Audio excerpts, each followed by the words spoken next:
Hi, everybody. Claudia here from Fluffy Cow Coffee. As you know, we are the only coffee company in the United States with a mission to support farm animal sanctuaries, and we do so via our week-long online fundraisers with a specific partner organization every single week. And this week, we are with the lovely Anne from Hogs and Kisses in Virginia. And this is, I think, our third fundraiser with you, Anne. How are Yes, you? I'm doing really well, and we are so grateful for your support, truly. Oh, we love everything you do. This is like why we get up in the morning. Now, Anne, been since 2023. Yes. Since you and I have chatted Hogs and Kisses. So talk to me about what has gone on in the past couple years with your amazing organization. Oh, goodness gracious, a lot occurs in 2 years. Right? But I think at that time, last time we had talked, we had just welcomed Coco and Tito. At that time, they were piglets. They are literally turning 3 years old next month. So they will be full grown. Awesome. Yes, yes. So they went out and joined the herd, became one big herd. So we have 7 large hogs in our care. We still have the same 5 beautiful, sweet little rabbits. Um, and then since then, we spent a lot of 2024 building a turkey habitat. So a coop and a full aviary. And then we were able to welcome 2 rescued turkeys as well. So we are now, as of a couple of years, we are now a family of 14, fur and feather. Fantastic. Yeah. And you've been only Hogs and Kisses has only been around for a few Yeah. years, right? Yes, we are in our 5th year. That's awesome. Yeah. And that's right, because you started in 2020. Correct. Yeah, during the pandemic. Yeah. So a lot of what we were doing was various education online, as we were literally building infrastructure and then welcoming animals at times.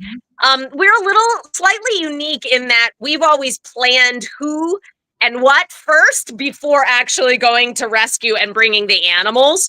So we've kind of tried to do it that way just to be able to keep our heads on straight. So that's kind of been the way we've done it over the years.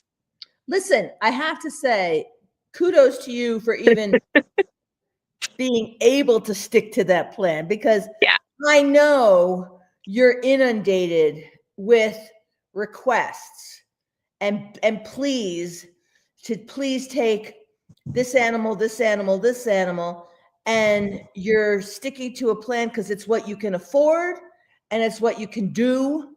And that means all the animals in your care get the appropriate treatment and love and care. Absolutely. 100% spot on, because other than what they need, right? If it, like, you have to think about staffing, right? And I have one part-time assistant manager, and literally she's my savior. I call her that all the time. And then after that, it's all volunteers, right? So then there's the recruitment of the volunteers. So other than money, other than space, infrastructure, proper things, right? Being able to feed them and medical needs, all of it. Then there's the actual tasks of everything to keep them clean, healthy, happy, all of that. Yep. So then, considering all of that, I actually have a lot of other responsibilities, right? Like, I'm a wife, I'm a stepmom, I have my elderly parents who live with me, right? So there's a whole other life and world other than sanctuary that I too am responsible for. So yeah, I have to be as planful as I possibly can, because burnout is really a true, real thing. Oh, sure. Yeah. Right. I mean, it'd be like we've discussed in the past, and I've discussed with numerous people like yourself. This is a 24. I mean, this is what people like really need to understand. Yeah. This is a 24/7 commitment. Sanctuary is 24/7. And Absolutely. farm animal sanctuary, I mean, different animals have different needs. They have different feeding schedules, different food, different medical needs, different all kinds of needs, different socialization needs. Sure. And it's nonstop. There's no Absolutely. vacation in sanctuary. Yes, that's also part of the reason why I love the micro sanctuary model, because we can really try to do our part with what we can, but I still have to preserve that there's another life going on, as well. A human side, right? Yeah. So like I said, just because I actually have an assistant manager, I absolutely have been able to get away this year. That was like unheard of. Most places like, what? You got away? I'm like, yeah, I did. That's why I call her my savior. Yeah. So it's interesting. I'm trying to strike a balance between excellent care, and spreading the word and education and all those things, but yet also trying to do it in such a way that I have, some normalcy. As you're saying, plenty of times there are emergencies that just obviously come up and everything else goes out the window because you're tending to that animal and what they need. So Sure. It's 24/7. Tell me a little bit about your educational efforts. Sure. And like your reach and how you're doing it, and what are you educating about particularly? Yeah, absolutely. Yeah. So as I had mentioned, since we started during the pandemic, we were trying to educate a bit more online. So we created these kind of like educational episodes, if you will, on our YouTube channel. So it's very plant forward, very vegan forward kind of thing. We wanted it to be a place where it wasn't judgy, and it could be where people who are really veg curious could come to learn about plant forward as well as vegan topics. So we do a bunch of that. There's also a mini documentary as well on there on how we got started. So if anybody's interested in looking at that.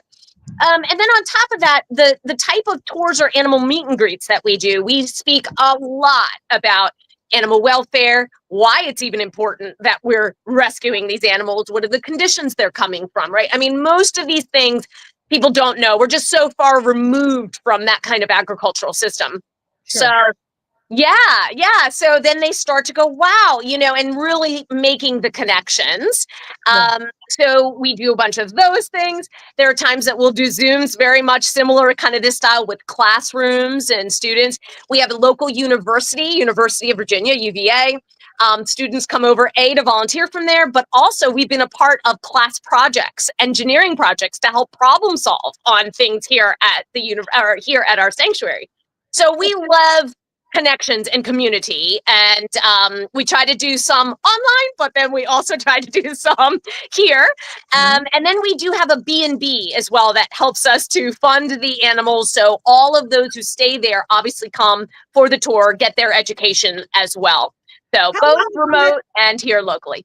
How long have you had the B&B? Have I known about the B&B? Yeah. I think it's been now 3.5 to 4 years. Okay. I thought maybe I had mentioned it before, but maybe not. But yes, we do have a B&B, and it's a self-serve B&B. So you'll have breakfast, snacks, and all that inside, and then of course you get to meet the animals, and you literally wake up looking over the animals, over the pig pasture, and you can see the turkeys too. So that's awesome. Is it one room? It is one room at the moment, and we'll see, but future plans could be some little tiny home cabins in the back of our property.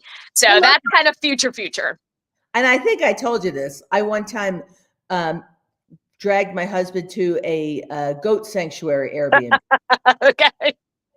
So we woke up next to a goat in a goat sanctuary, and I got stuck in the goat pen.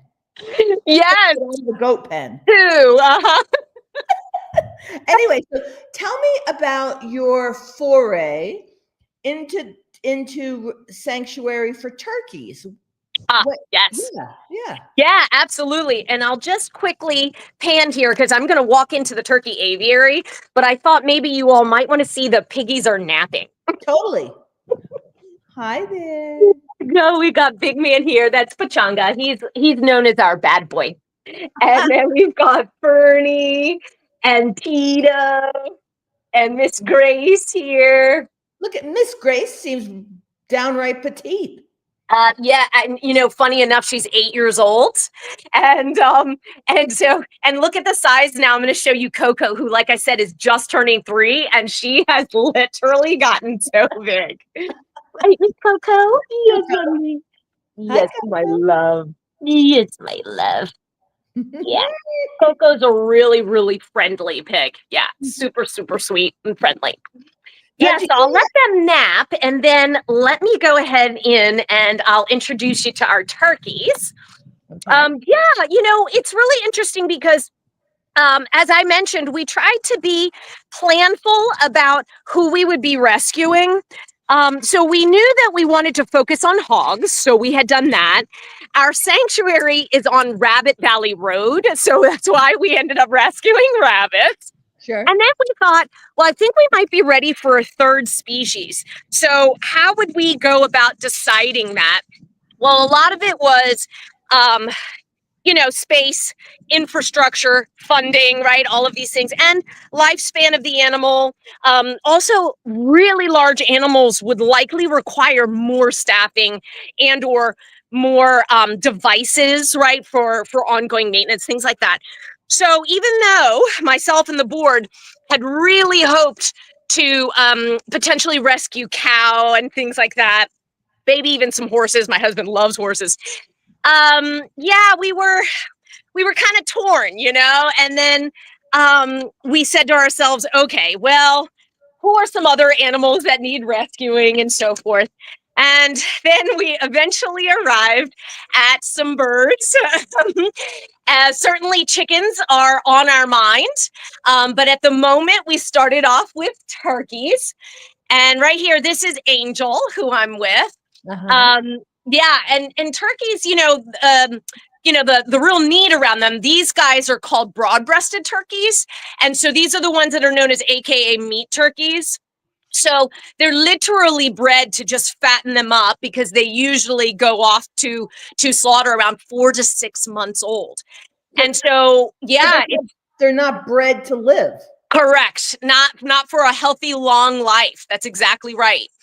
Yeah, so it's been pretty interesting because they've only been here since October of last year, so about 10 months with us in our family. And already, I mean, I'm talking feed issues, making sure their weight is okay because they can gain really fast, but they've also kind of, with us having to bring back their weight, they've lost a bit, so we're trying to put back on. I mean, it's a little bit of like a constant checking on these guys, Yeah. Yeah, Angel here had an ankle infection, so he's all good with it now. However, he's had another leg issue, and then his best bud also had something. I mean, it is like constant. Yeah. Yeah. The same is true from what I understand with chickens. Yeah. If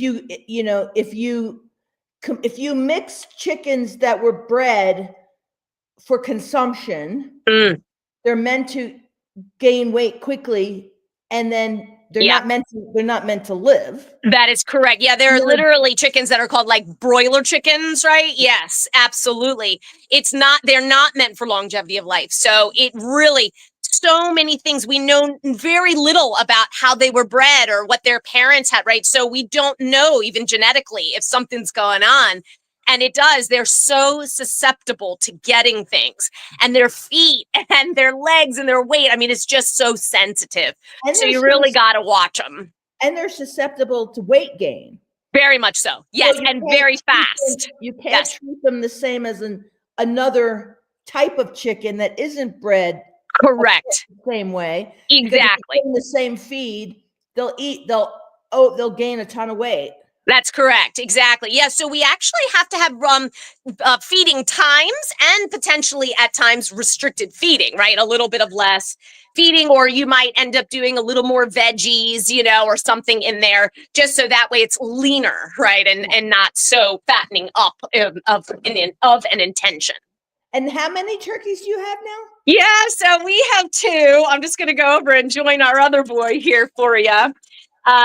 They came to us as best buds. You want to say hi, handsome boy? There you go. They came to us as best buds, and at that time, they were around 6 or 7 months old. So they're about 1.5 years old. Well, turkeys, very much like many other animals, they have a hierarchy in their social system. And so both of them wanted to be top turkey. And so they started hormonal fighting. So currently we do have them separated, but They hang out a lot through the partition, close to each other. When the weather starts to turn, we're going to try again to see if we can rebond them, see if they want to live again together. But both of them are, still kind of hanging on to want to be the top guy.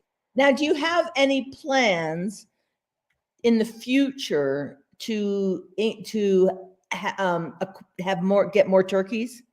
So I think we not at the moment, but we were wondering how we were talking about adding some, chickens with the turkeys potentially, because Cornish cross tend to do quite well with turkeys. So we're seeing it, we're going to feel it out. Again, these boys are having issues, number one, right, health-wise. And then on top of that, there's still hormonal fighting. And I wouldn't want to throw any new animals, right, into that mix. So it all kind of depends on how things go with them. Okay. All right. Yeah. Awesome. Now, Anne, we've been chatting for 15 minutes, so I got to get talking about the fundraiser. Yes. So it is Friday for everybody listening. It's a week-long fundraiser. It began Monday morning and it ends Sunday at midnight. So we have 2.5 more days to raise funds for this fantastic organization. Now, and what we do, so we donate $2.50 for every item sold during the course of the online fundraiser the whole week.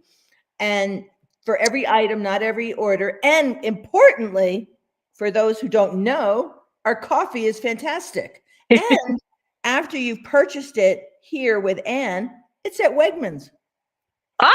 Did you know that? I did not know that. That's awesome. Well, I'm going to say it's at Wegmans under the name under the name Hugo. So, because remember, I have 2 brands. I have a dog and cat and farm animal rescue. So today we're here with the Fluffy Cow brand. And now so we got to get the word out. The coffee's really good. It's like 5-star coffee. Now tell us, Anne, what kind of impact a donation of say $200 to $300 would have? Absolutely. Well, as I mentioned, the boys have been having all of these, foray into medical things, right? So we've been making quite a few visits over to the vet, and but from like $200 or $300 could help cover some blood work, the exam itself. Sometimes there has to be a little biopsy done, right, on a toe or a mass on the foot. I mean, all of these things can help in some way, right? $200 to $300 goes a long way for us, truly. Awesome. All right, and it's our job. We have 2.5 more days to do it. It's our job to get the word out. I want to write you a big old check on Monday so that we can help your fantastic new addition. Yes. Please. Yes, and then I can't wait to talk to you the next time to hear what else you're up to. If there's chickens involved, there's another species being introduced. But we love what you do, and we are so thankful for you and all your people like yourself out there in the world saving these beautiful animals. Thank you so much. Honestly, there are times where I'm like, oh, good Lord, what am I doing? But the thing is I love these animals like I birthed them. You know what I mean? Like, they are so cool and amazing. And I mean, it fills my cup every day, like my meaningful cup is full every day. So I appreciate your appreciation, but I'm telling you, I just couldn't imagine doing something else. That's so awesome. It's the same, frankly, with Beth and myself and my team, because, COVID, this, that, the other thing, tariffs, all the things that one deals with in selling and roasting coffee. And I don't know that I'd be doing this if it weren't for the fact that we support a passion of ours, which is to support people like you and your passion in saving animals. Amazing. That's why we wake up every day as well. Oh, amazing. Well, we can't thank you enough, really. Well, it's our pleasure. It's our passion. And it gives our lives meaning, just like you. So we're so thrilled to support you. Now, Anne, let's get the word out and sell. And I will hope to write you a big old check on Monday. Wonderful. Thank you so much. You have a wonderful weekend, Anne. You too. Bye-bye.